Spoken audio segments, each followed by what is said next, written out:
Selamat siang semuanya yang lagi dengerin radio kita kali ini untuk ngebahas Women in Architecture. Saya Anis dari Omah yang akan jadi moderator. Yang pertama kita perkenalkan ada Ame dari AWD dan Iza dari AWD juga. Mungkin pertanyaan pertamanya, apa pertanyaan dari diri kalian yang emang ngebawa kalian ke sini, mau diskusi tentang apa gitu? Sebelumnya juga sempat baca artikel tentang 3 arsitek perempuan dari Australia. Arsitek pertama memutuskan tidak punya anak, yang arsitek kedua punya anak tapi dia keluar atau gimana gitu deh, banyak artikel tentang dia buat company sendiri. Buat company sendiri. Habis yang ketiga tuh gimana? Nah itu habis itu mempertanyakan gitu. Kan saya belum lulus nih, habis itu pertanyakan, habis lulus mau gimana nih? Terlanjur. Iya terlanjur. Ini habis lulus mau gimana? Ya udah, pas banget di Omah ada diskusi tentang Women in Architecture, jadi ya udah deh ikut aja gitu. Dulu di kampus, penjual di kantin gitu, dia tuh dulu sebenarnya arsitek dan aku manggilnya dia Bunda gitu. Bunda dulu arsitek dan dia dulu mengerjakan proyek-proyek ya terbangun gitu. Dia udah menikah gitu, pekerjaan itu jadi nggak make sense buat keluarganya, buat suaminya gitu, dan dia berhenti untuk jadi arsitek gitu.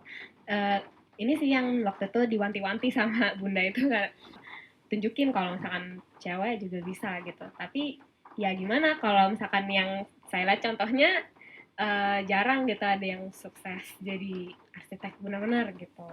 Nah sebenarnya itu sih yang bisa nggak sih sebenarnya cewek itu bisa berkarir sebagai arsitek. Terus ada isu apa lagi selain itu? Jadi kalau isu ini sebenarnya di UI sendiri arsitektur itu kalau di teknik ya itu yang paling banyak ceweknya gitu. Jadi kalau anak teknik mesin banyak cowok, nah sarang cewek itu sebenarnya dia anak arsitektur. Jadi kalau perbandingan itu sekitar 3:2, 3-nya cewek, 2-nya cowok. Nah, cuman balik lagi. Terus pertanyaannya kenapa ya? Jadi setelah lulus terus jadinya ceweknya yang berkurang ya? Dan itu terjadi seketika ya kalau kalau yang di isunya si Bunda tadi itu kan setelah beliau menikah baru beliau mundur gitu kan. Tapi sekarang setelah lulus langsung mundur gitu ya? Iya benar. Ada beberapa cerita soal itu. Kalau melihat senior yang lain gitu kan, ada yang kasusnya misalnya yang udah nikah gitu, ya kebanyakan udah nggak berprofesi sebagai arsitek lagi karena ini sih yang tadi aku kasih contoh itu sebenarnya cewek-ceweknya menonjol baik di akademis maupun di organisasi gitu. Dulunya menonjol tapi tapi terus habis itu makanya ada beberapa misalkan kayak dosen, wah sayang banget dia pindah haluan gitu. Padahal dulu misalkan kagum sama pemikirannya tentang apa gitu segala macam. Kalau yang aku tahu sih kalau arsiteknya ada arsitek perempuan tapi suaminya beliau pasti arsitek juga. Iya benar. Iya benar. Ini tuh kejadian kayak teman aku juga kan kemarin dia baru lulus dan baru nikah. Sebenarnya ini pertanyaan aku juga sih karena beberapa ada arsitek ya terkenal juga kan kayak juara-juara kan suami istri juga kan. Terus yang dia tahu sama-sama tahu gitu profesi suaminya, dia juga membantu gitu. Nah kalau kata temen aku, kalau misalkan nanti suami gue merintis usaha sebagai arsitek gitu, siapa yang mendukung dia gitu kan. Makanya mungkin yang arsitek juga kayak enaknya merapat ke arsitek juga biar sama-sama bidang kerjanya sama gitu. Menurut gue misalnya sepasang suami istri arsitek itu semacam kutukan gitu nggak sih? Soalnya aku kira cuma masa di lingkunganku doang gitu kan. Menarik ya. Tapi kalau cowoknya arsitek dan istrinya bukan arsitek banyak ya. Kita bisa nemuin banyak banget ya nama. Pernah nggak ada berdasarkan research kamu di UGM? Kamu pernah menemukan nggak berdasarkan research itu yang istrinya arsitek tapi suaminya bukan arsitek? Ada sih dosen pembimbing akademikku itu Bu Sita. Halo Bu. Tahu. Bu Sita please balas email saya Bu. Nah itu suaminya juga arsitek sih. Dan Bu Sita pun super duper sibuk dan sering keluar kota, tapi suaminya juga arsitek. yang aku tahu ada sih beberapa yang dia bukan arsitek tapi sipil. Terus ada yang istrinya arsitek tapi suaminya seniman. Ada juga yang istrinya arsitek suaminya pengusaha gitu-gitu sih. Ada ya. Ada. Oke. Ini kan kalau misalnya dalam satu pasangan gitu, sebenarnya bukannya cuma profesi arsitek aja kan yang sibuk, sebenarnya Iya. semua profesi bisa aja sibuk gitu. Tapi mungkin yang penting itu kali ya, pengertian kali ya dari suaminya. Jadi kita memohon pengertian dari cowok-cowok di luar sana. Lucu. Oke. Sebenarnya gini kan, kalau kita ngomong soal gender, soal perempuan dan laki-laki gitu, kita lebih punya banyak pilihan kan daripada laki-laki. Kita bisa jadi ibu, laki-laki nggak bisa jadi ibu gitu. Dan kita di sisi lain kita dituntut untuk lebih fleksibel ujung-ujungnya. Itu soal ada satu yang arsitek perempuan yang berhasil, dan kemudian dia bisa berhasil karena dia akhirnya memilih untuk membuat firmnya sendiri. Dengan memiliki firm sendiri, dia bisa mengatur jadwal dia lebih mudah katanya. Berarti kan fleksibilitas kan ujung-ujungnya. Kalau menurut aku sih kuncinya sih itu sih sebenarnya. Ya pertama pengertian, yang kedua tanggung jawabnya bisa dilakukan di kedua hal atau enggak. Atau mungkin isunya sebenarnya antara fleksibilitas atau satu lagi misalkan jam kerja yang benar-benar jelas gitu. Kayak misalkan kalau sekarang kan yang isu-isu yang kemarin misalkan PNS yang punya anak umur berapa gitu boleh pulang lebih awal dari karyawan yang lain yang cowok gitu biar bisa ke rumah dan urus rumah apa segala macam gitu. Sedangkan kalau misalkan sebagai arsitek kalau misalnya dibilang fleksibel bisa jadi jatuhnya nggak bisa pulang lebih cepat untuk urus yang lain, atau bisa jadi dia punya waktu di lain hari yang tapi hari-hari lainnya terisi sama kegiatannya itu. Gimana justru kantornya yang ngasih waktu khusus gitu. Misalnya nih, dia dari Senin sampai Jumat kerjanya cuma dari jam 8 sampai jam 3 misalnya. Tapi dia satu kerja. Waktunya nggak harus fleksibel kalau perempuan ini punya kantor sendiri. Tapi dia punya waktu khusus yang diatur lebih fleksibel dibanding yang teman-teman prianya gitu. Bisa aja. Nah, mungkin nggak bisa kita ada nggak sih bagian spesialisasi gitu yang bisa perempuan lakukan dan nggak harus dilakukan di kantor misalnya, dan dia tetap bisa jadi bagian dari tim itu. Karena kan sebenarnya ketika kita ngomong perempuan ini bikin kantor sendiri, artinya kan workload-nya jadi banyak banget kan, jadi besar banget gitu. Nah, bukan itu justru jadi malah bikin dia nggak punya waktu ya buat yang lain-lain gitu kan. Tapi ketika dia jadi bagian dari tim tapi dia tetap bisa berkontribusi, kan bukannya harus bisa lebih bagus. Kalau aku lihatnya dengan dia punya kantor sendiri, even dia mesti bekerja gitu, tapi maksudnya dia ke anak atau dia ke rumah, ya maksudnya tetap dekat gitu. Nah, kan beda kalau yang tadi aku cerita tentang Bunda, dia ada kantor yang beda gitu, dia harus ke sana, terus ya dia nggak bisa di rumah kayak gitu. Aku ngelempar isu lagi sih. Boleh. Nah, sebenarnya itu cewek harus kerja ya. Penting itu dia bisa berkarya atau enggak gitu sih. Jadi mungkin dari aktualisasi diri maksudnya dia bisa menghasilkan sesuatu yang bisa memberi kepuasan dirinya telah melakukan sesuatu, jadinya butuh atau enggak gitu. Kalau dari aku sih memandangnya dari segi finansial sih. Soalnya ibuku kerja dan punya anak 3, dan itu tanpa pembantu semua sejak kecil sampai gede. Itu tuh wow banget, semacam mendoktrin walaupun cewek kamu harus kerja, soalnya nggak bisa cuma mengandalkan suami doang. Kalau misalnya suaminya tiba-tiba meninggal, mau hidup dari mana kalau cuma mengandalkan dari suami doang gitu sih. Aku tadi kepikiran satu isu lain nih. Ada bedanya builder dengan arsitek. Jadi oke lah kita emang ketemu tukang, tapi kan nggak setiap hari. Stereotipnya berubah bahwa zaman sekarang oke lah nggak apa-apa perempuan sekolah arsitektur karena kerjanya akan nggak seperti dulu gitu. Nah cuman tiba-tiba ketika saat lulus, terus teman-teman perempuan ini kaget bahwa ternyata cukup susah juga, dan karena didukung dengan stereotip zaman dulu itu akhirnya kemudian mundur lagi dari orang-orangnya sendiri, dari kita sendiri punya pikiran bahwa kayaknya kita nggak bisa deh gitu. Iya nggak sih? Terus kita akhirnya mencari jalan keluar lain dan terlihat lebih menyenangkan gitu kan di luar sana gitu. Akhirnya terus ya udah deh gitu, kita akhirnya belok ke sana. Apa mungkin karena passion kita yang kurang kuat juga? sempat kepikiran tentang pilihan Iya. tentang pilihan membelot dari ranah arsitektur ini, pernah kepikiran gitu. Tapi kalau menurut aku sih coba dulu sampai tahap apa sih sehingga gue benar-benar memutuskan untuk harus belok. Nah, Tapi kalau mau membelot juga harus ada pegangan modal apa nih yang kita punya selain arsitektur. Nah, membelotnya juga nggak asal lari gitu terus jadi nggak ada pegangan apa-apa juga. Kalau kita ngomongin balik lagi soal gender cewek dan cowok, sebenarnya pasti cowok juga punya kepikiran untuk membelot.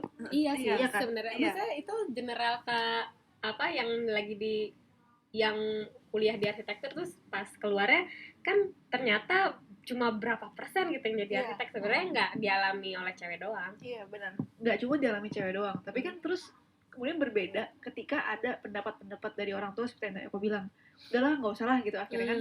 Dan akhirnya kita dengan lebih mudah menyerah daripada cowok. Karena cowok sendiri juga pasti punya pikiran, duh kalau gue berhenti kerja sekarang gue jadi apa? Kan Iya, nggak benar, mungkin gue jadi ibu. Kalau cewek kan punya pilihan jadi ibu. Jadi karena pilihan kita lebih banyak, kita lebih mudah menyerah gitu loh. Iya kan?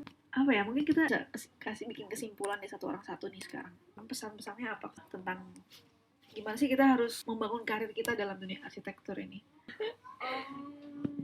Oke, halo cewek-cewek yang mau kerja di arsitektur, pandai-pandailah membagi waktu. Soalnya wanita karir yang juga ibu rumah tangga itu super. Jadi kenapa enggak diambil dua-duanya gitu? Ya sebenarnya bukan haram juga sih kita nggak jadi arsitek tapi jadi sesuatu lain yang Ya, lebih bukan nggak hebat. boleh ya. Iya bukan haram juga gitu, tapi tetapkan passion itu sebaik-baik lo bisa pegang gitu. Oke, terima kasih buat Ame dan Iza yang udah datang di siang ini. Kita tepuk tangan dulu.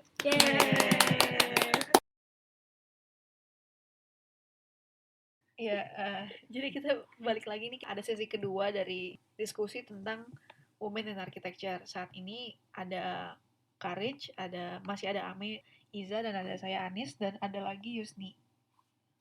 Kemudian ada Rofi juga dari RAW. Kita akan mulai aja ngelanjutin diskusi yang tadi kita udah tutup di awal. Tadi saya membaca sebuah artikel. Jadi untuk beberapa negara seperti Greece, Switzerland, dan beberapa negara yang cukup egalitarian, presentasi arsitek wanita profesi bisa mencapai 50%. Tapi rata-rata adalah 30-40%. Tapi ini konteksnya mungkin Eropa ya, berbeda sekali dengan kita gitu. Kita mungkin lebih kecil lagi. Mayoritas gitu untuk wanita berkarir sebagai seorang arsitek, dia harus berkolaborasi. Ada beberapa biro arsitek di dunia itu yang dihasilkan dari pasangan suami istri seperti dealer Scovidio atau Ray Ames itu dengan istrinya, Wang Shu pun itu dibantu oleh istrinya gitu. Kalau di Indonesia kita punya Xiao, yaitu ada Daliana Sudawinata dan Florian Henselman gitu kan. Jadi suami istri yang praktek dua-duanya sebagai seorang arsitek dan ya saling mengisi kan istilahnya, mereka punya visi yang sama gitu. Menariknya juga ada sebetulnya dari Irlandia namanya Grafton Architects itu didirikan oleh dua wanita.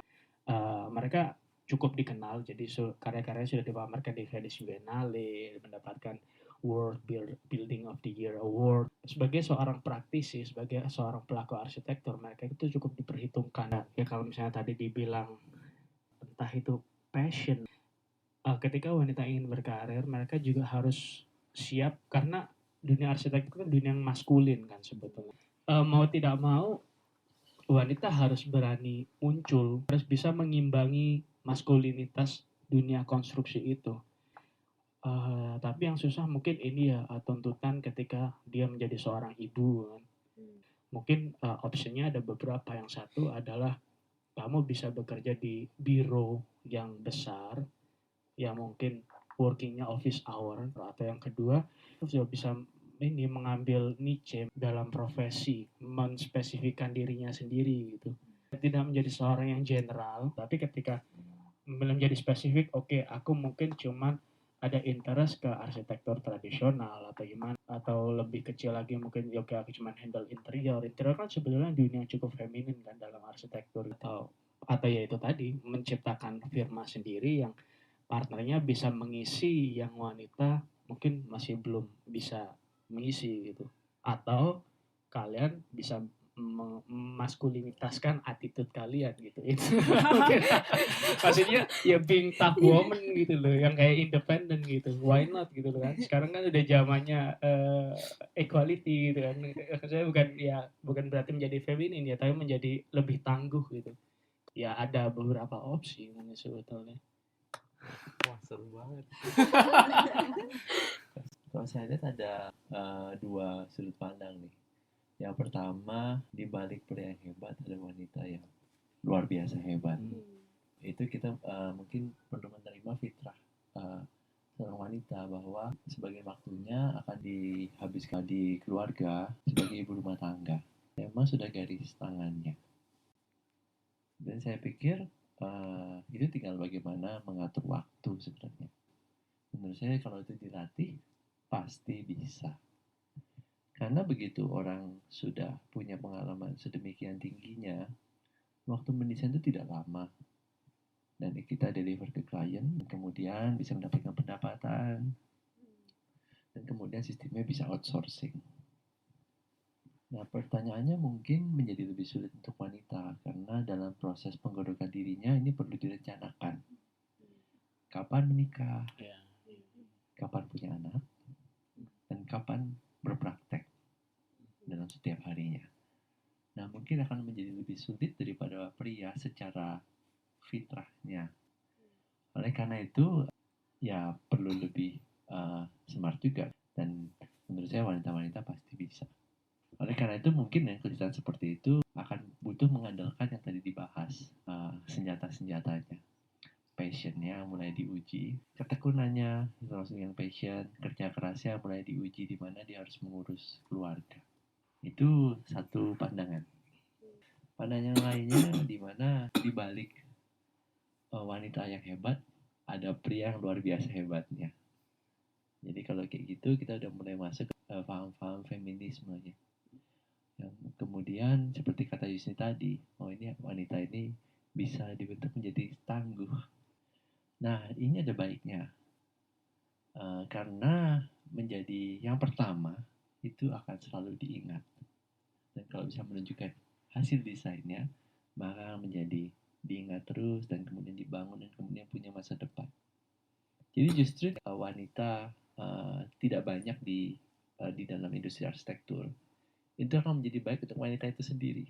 Karena begitu ada titik retak, titik kritis, itu akan menjadi celah kesempatan yang luar biasa banyaknya. Yang kemudian mungkin harus ditakuti oleh arsitek-arsitek yang pria. Itu dari segi kesempatan. Jadi tidak perlu berkecil hati. Ini seperti itu. Jadi sebenarnya sangat terbuka kemungkinan gitu. Yang mungkin lebih antik adalah apa sih sebenarnya keunggulan wanita kalau dia berarsitektur. Jadi ini seperti Saya setuju masalah keunggulan wanita itu. Mungkin ada beberapa ya karakter wanita yang pria itu tidak punya, entah itu sentuhan femininnya atau bagaimana dia berkomunikasi dengan klien, bagaimana dia berbicara, itu kan sangat poin-poinnya sangat berbeda kan. Bagaimana caranya poin kekuatan ini bisa menjadi poin kalian ketika misalnya kalian menjadi leader dalam sebuah project gitu. Jadi ya bukan berarti karena industrinya sangat maskulin wanita tidak bisa ada, tapi bagaimana cara wanita itu mengetahui apa yang mereka punya gitu dan menghandle proyek dengan caranya dia sendiri gitu. Ini ngomongin soal tadi Yusni sempat bilang wanita perlu mengetahui apa yang dia punya. Kalau aku pikir-pikir nggak usah ngomongin perempuan atau pria gitu ya. Setiap individu kan pasti berbeda dan dia pasti punya sesuatu yang spesifik yang bisa dia berikan ke profesi sebenarnya. Dan yang aku kepikiran adalah hubungannya dengan gimana cara dia memupuk pengetahuan tentang arsitektur, memupuk passionnya dengan hobi. Somehow semua hobi-hobi itu akan punya hubungan dengan arsitektur dan dia akan bisa melihat arsitektur dengan cara yang berbeda gitu. Kemudian dan kalau itu dimasukkan ke dalam isu gender, mungkin ada hobi-hobi yang feminim, ada hobi-hobi yang maskulin, dan kemudian gimana hobi-hobi yang feminim ini bisa membentuk pemahaman seorang wanita secara berbeda gitu pada akhirnya ketika dia berprofesi. Saya ingat salah satu teman arsitek dari Italia, dia punya hobi menjahit sweater. menjahit sweater kan pattern kan. Jadi bagaimana kau bentuk struktur, bentuk bagaimana pemahaman logika. Ya, maksudnya hal-hal seperti itu. Dan sebenarnya karakter juga mungkin itu menjadi poin yang lain juga. Pernah nggak kalian tahu ada arsitek yang disuka sama ibu-ibu? Ada. Nggak tahu. Ada. Ini menunjukkan batas kita untuk kita bagaimana kita interpretasi pada diri kita sendiri gitu. Jadi ada arsitek wanita yang disuka sama klien yang mungkin pria dan kebalikannya. Dan itu wajar gitu. Nah, menurut saya itu jadi satu titik di mana wanita memang lebih lembut. Meskipun ada wanita yang tidak lembut juga ada. Pria ada yang keras, meskipun ada yang lembut juga. Dan memang itu wajar gitu. Cuma sisi femininnya itu pasti ada.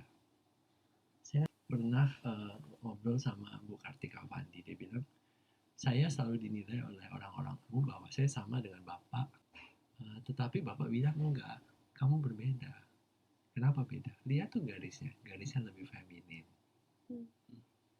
Tekniknya boleh jadi terinspirasi, tetapi garisnya berbeda. Karena orang yang bikin ya berbeda. Yang kemudian itu ya dinanti-nanti gitu ya. Karena ya itu sisi indahnya manusia yang berkarya ya. Sebenarnya kalau secara garis besar saya melihat kenapa nggak banyak wanita yang berkecimpung menjadi seorang arsitek. Pertama karena ambisi kan ya. Pria selalu identik dengan power, dengan kekuasaan. Sementara wanita lebih cenderung ke detail, nggak haus kekuasaan mungkin gitu ya. Mungkin sama dengan fitrahnya wanita kayak ada untuk menyokong, bukan sesuatu yang menjadi garda terdepan gitu. Dari perspektif pribadi di dunia arsitekturnya, saya melihat fenomena gini, ternyata nggak banyak wanita yang jadi arsitek, tapi mereka itu ada di sisi lain loh di dunia arsitek yang tidak tersoroti gitu. Di ITB yang riset itu banyak cewek-cewek, jarang banget ada cowok gitu. Sebenarnya nih aku ngeliat ya tadi percakapan kita sama yang sekarang ini, sebenarnya tadi yang percakapan kita tuh kita lebih banyak ngomongin tentang kendalanya apa gitu, terus ya yang jadi pegangan sebenarnya apa gitu. Tapi pas sampai sini ternyata justru dari sudut pandang laki-laki gitu, ternyata lebih ngelihat kita punya satu sisi yang bisa justru menjadi kelebihan gitu. Nah mungkin itu sih yang kurang, mungkin itu bisa dilihat bukan dari sisi yang wanitanya, justru dari sisi luarnya yang bisa melihat itu. Mungkin itu sih yang perlu lebih dieksplor, dan itu sebenarnya reminder sih buat kita cewek-cewek juga. Oh ternyata orang lain melihat wanita di arsitektur tuh kelebihannya tuh ternyata begitu gitu. Berapa tahun yang lalu ya, mungkin sekitar saya lulus, saya baca artikel mungkin di Arc Daily berbicara tentang women in architecture. Ternyata tapi fenomena di Amerika adalah komposisi pria dan wanita lebih banyak laki-laki, karena pertama itu wanita banyak constraint, ada cuti hamil, cuti haid, cuti nikah, cuti apa gitu. Terus dan laki-laki cenderung gajinya dia akan lebih tinggi daripada wanita dengan porsi kerja yang sama gitu. Itu fenomena yang ada di situ gitu. Makanya kenapa setelah itu muncul banyak wacana tentang gimana sih posisi wanita di arsitektur gitu, apa harus disetarakan. Saya kan di situ. Tadi saya juga barusan baca artikel, ada salah satu biro di Eropa namanya Whiter Architekten. Salah satu direkturnya dia adalah wanita, tapi direkturnya itu sudah kerja di perusahaan itu sebelumnya selama beberapa tahun, jadi sebenarnya dia karyawan lama gitu. Kenapa dia bisa kerja sangat lama itu? Karena perusahaan konsultannya dia itu adalah ya cukup besar skalanya, di atas 50 karyawannya, dan mereka itu sangat mensupport kesetaraan antara presentasi karyawan laki-laki dan karyawan wanita gitu. Jadi industri juga harus ada support juga sih. Mungkin kalau misalnya kamu bisa mendapatkan poin plus dari wanita ini dalam perusahaan kamu gitu, tapi apa yang bisa kamu berikan juga kepada dia gitu. Jadi ada treatment yang lebih spesifik juga gitu mungkin untuk wanita. tadi Farid sempat bilang soal jalannya panjang menuju kita sampai ke pembuktian bahwa kita kemudian bisa berkarir gitu. Wanita harus pintar-pintar membagi waktunya, kapan harus belajar, kapan harus menikah, harus menjadi ibu, punya anak, kapan kemudian punya kantor sendiri mungkin. Yang saya pikir jadi kendala paling besar, lagi-lagi kendala, adalah perjalanan kita menuju sampai ke sana gitu. Di saat yang sama, Rofi sempat bilang juga, ternyata dari lapangan kerjanya sendiri memang sudah ada resistensi gitu untuk menerima wanita, untuk melatih dia gitu. Ternyata ada hambatan itu juga. Masih yang diberikan Rofi tadi kan contohnya di Amerika kan. Tapi kalau di Indonesia saya sih melihat industri sangat open sih, masih sama wanita, masih kantor konsultan banyak wanita juga, masih besar maupun kecil, dari ICOM sampai ke RAW, AWD, Yori Antar juga banyak wanita, Andra Maten juga banyak wanita gitu. Dan ya mungkin yang perlu dispesifikkan adalah ya mereka harus sadar aja kalau misalnya ada pertimbangan khusus gitu untuk wanita gitu. Jadi kesempatannya masih sangat luas aja sih. Di RAW juga banyak wanita kan. Kayak cewek banyak. Cewek. Tim leadernya sebagian besar wanita. Tapi kan mungkin itu bisa disebut kayak gitu, persentasenya adalah karena yang kamu sebut barusan itu adalah di level mana? Level bawah atau di level director atau segala macam, yang level atas. Karena kalau kita ngomongin soal kantor kecil, ya Paris juga nggak akan berharap Rofi tinggal di sini sampai puluhan tahun gitu. Mungkin loh. Mungkin maksudnya. Berharap. Tapi nggak mau. Bercanda. Oh, maksud Paris ini lebih ke level atas nih. Untuk karir sampai dia dilatih sampai ke atas itu. Ya tadi memang akan jadi sangat berat. Misalnya gini, paling gampang, ibu tanya, Dek, udah punya pasangan? Aduh Pak. Ajar toh? Pasti kan biasanya. Mungkin saya nggak tahu ya, mungkin ada beberapa culture kita. Cuma yang saya tahu teman-teman saya yang wanita, dulu biasanya kalau ngobrol pasti tanya kayak gitu, gue baru ditanya nih kayak gimana dong, kayak gini pasti ada sesuatu yang ini pasti ada ditanya gitu.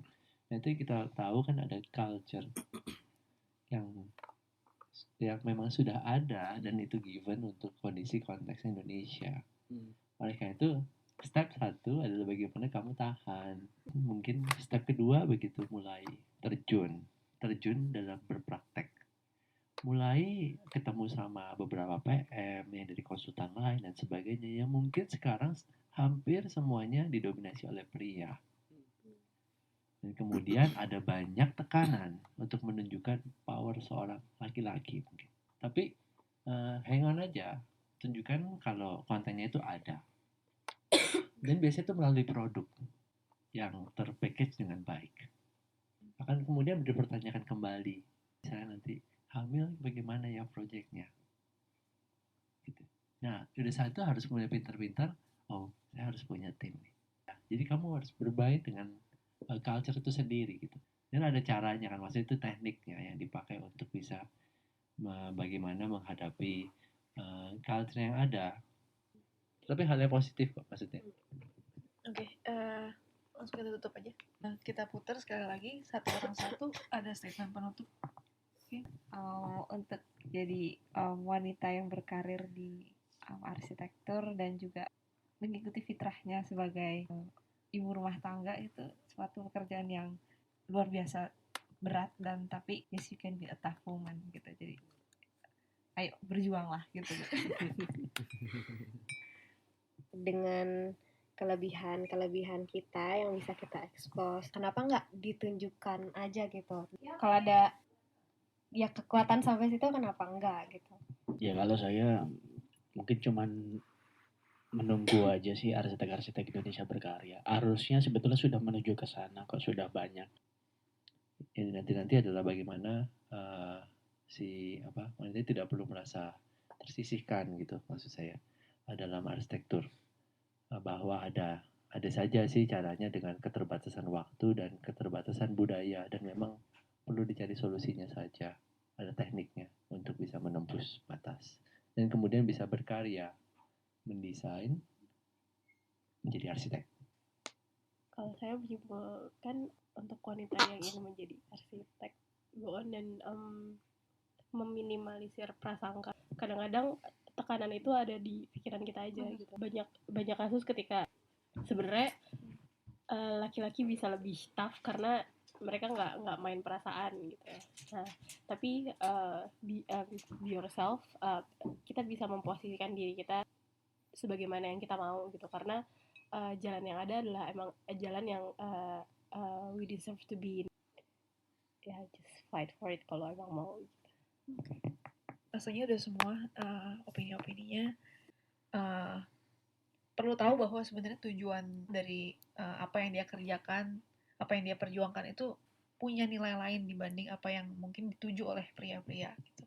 Jadi semuanya punya nilainya masing-masing, dan ya kita perlu tahan sampai ke titik dimana kita bisa mencapainya. Gitu aja. Sekian dulu untuk yang kali ini. Oke. Terima kasih semua yang udah datang. Ada Rofi, ada Ame, ada Iza, Pak Rich, Yusni, dan ada saya Anis. Oke.